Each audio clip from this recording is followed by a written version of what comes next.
Bienvenue dans cette nouvelle édition du QG News. Voici les titres de l'actualité. En République démocratique du Congo, le chef de l'État Félix Tshisekedi promet un engagement concret dans la mise en place de la parité homme-femme. Il a réitéré ce 8 mars une promesse prise lors de sa campagne électorale. Flambée de l'inclusion financière au sein de l'Union économique et monétaire ouest-africaine, une augmentation due à la dématérialisation des opérations bancaires, 600 structures financières décentralisées et 38 initiatives de services financiers via le téléphone mobile ont été mis en place.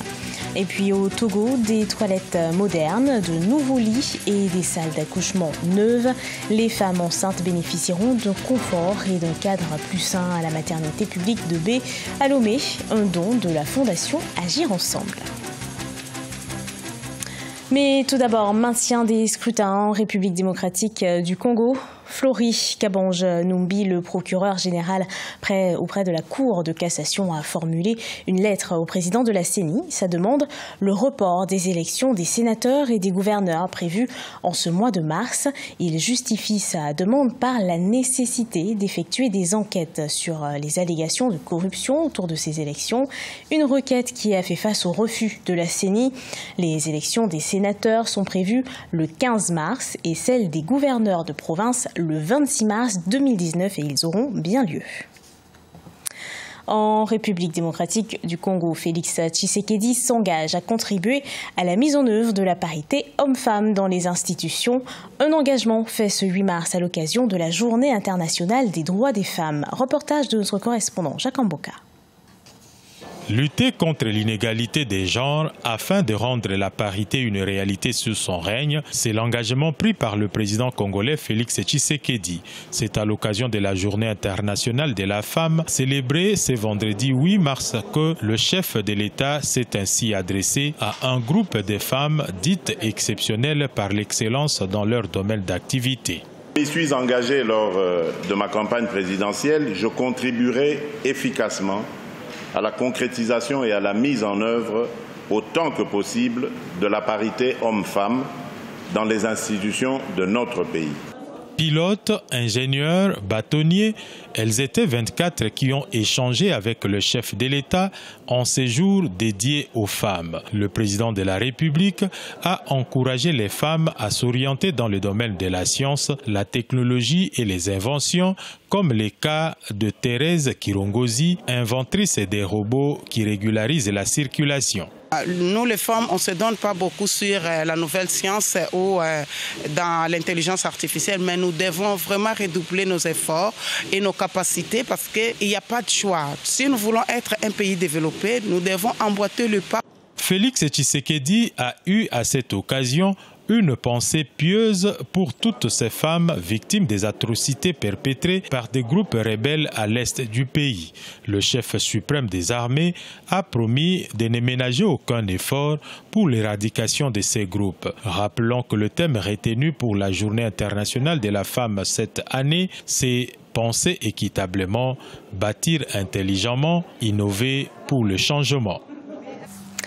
L'inclusion financière est à la hausse au sein de l'Union économique et monétaire ouest-africaine. Elle a augmenté de sorte à passer de 22,2% en 2010 à 55% en 2017. Une augmentation qui va de pair avec la hausse du taux de bancarisation. Il s'agit de l'ouverture de comptes bancaires dans les livres de toutes les institutions financières de la région. Aïssatou Bari. La zone de l'Union monétaire ouest-africaine affiche de bonnes performances en termes d'inclusion financière. On note une croissance de 55% en 2017 contre 22,2% en 2010 grâce à l'ouverture de comptes dans toutes les institutions financières de la zone. Ces comptes sont passés de 13,8 millions en 2010 à 55,8 millions en 2017, soit une hausse de plus de 300%. On s'est rendu compte qu'une très grande partie de la population était exclue, si vous voulez, du système de financement moderne actuel. Et donc, alors que cette masse de la population aussi est productrice des richesses au niveau national. Donc, il était important qu'on puisse les inclure aussi, n'est-ce pas, dans le cadre d'un système global. En 2017, près de 600 structures financières décentralisées et 38 initiatives de services financiers via le téléphone mobile ont été dénombrées au sein de l'UEMOA. L'objectif principal est de faire accéder 75% des populations de l'UEMOA aux services financiers d'ici 2022. La finance digitale qui se développe aujourd'hui, et avec le téléphone portable, n'est-ce pas, beaucoup d'opérations de crédit et de débit peuvent se passer à travers le téléphone portable. Et un certain nombre de banques sont en train de développer, si vous voulez, ces initiatives technologiques-là pour pouvoir inclure ces différentes populations. À noter que les services financiers postaux et les sociétés de transfert rapide ont contribué à améliorer la situation de l'inclusion financière dans l'Union. Blocage dans la construction de barrages au Kenya. Le projet de 24 barrages porté par le gouvernement a été stoppé par le Parlement. Il souhaite une vérification de la viabilité des projets, une indemnisation des propriétaires fonciers et dénonce le mécanisme de financement de ces projets qui repose essentiellement sur des emprunts. Corinne Kamse. Les députés kenyans ont ordonné ce 5 mars l'arrêt des travaux de construction de 24 barrages dans tout le pays. Le Parlement exige que soit vérifiée avant toute reprise la viabilité de ces travaux. Il exige également que les populations touchées par ces constructions soient totalement indemnisées. Tous les programmes sont suspendus jusqu'à ce que la population soit indemnisée. Le gouvernement doit faire preuve de sérieux et agir en priorité, c'est-à-dire acquérir des terres et indemniser les propriétaires. Autre inquiétude soulevée par les députés, le mode de financement de ces travaux. Les fonds mobilisés pour ceci l'ont été sur la base du modèle ingénierie, approvisionnement, construction et financement. Un mécanisme de financement qui, selon les députés, repose sur les emprunts et ne contribuerait qu'à paupériser et asservir les populations les plus vulnérables.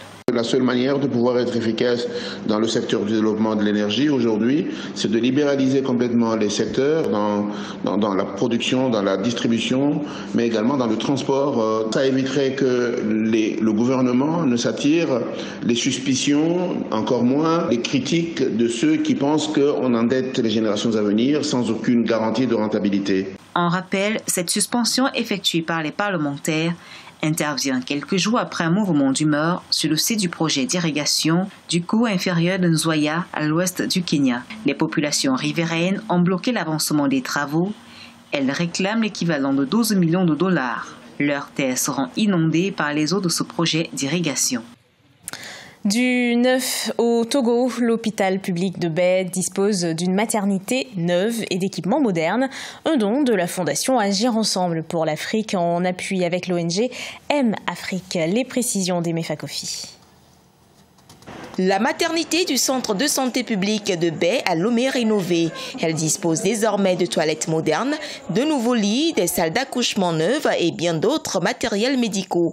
Un don de la fondation Agir Ensemble pour l'Afrique en collaboration avec M Afrique à l'occasion de la Journée internationale des droits des femmes. Nous avons trouvé l'hôpital de Baie propre, les toilettes, tout a été rénové. Si l'on pouvait équiper les autres hôpitaux comme cela, ce serait bien. Vu l'importance et la participation, la fréquence des femmes qui viennent accoucher, la Fondation a décidé d'apporter des aides à ce centre. Désormais, les femmes parturientes auront à donner vie dans un cadre beaucoup plus sain à l'hôpital public de Baie. Ce geste des donateurs a été salué par le ministre de l'Action sociale, mais aussi par les premiers responsables de ce centre de santé. Vous avez vu la réhabilitation qui a été faite et la maternité en avait énormément besoin. Ceci avait fait entre-temps qu'il y avait une fuite des parturientes par rapport aux travaux de réhabilitation qui n'étaient pas faits. Tout cela concourt à la réalisation de certains objectifs que nous nous visons. Voilà, venir en aide aux personnes vulnérables. Et ensuite, mettre en place des infrastructures durables pour concourir à l'autonomisation des femmes. À noter qu'au Togo, la Journée internationale des droits des femmes est célébrée sous le thème « Femmes et gouvernance locale ».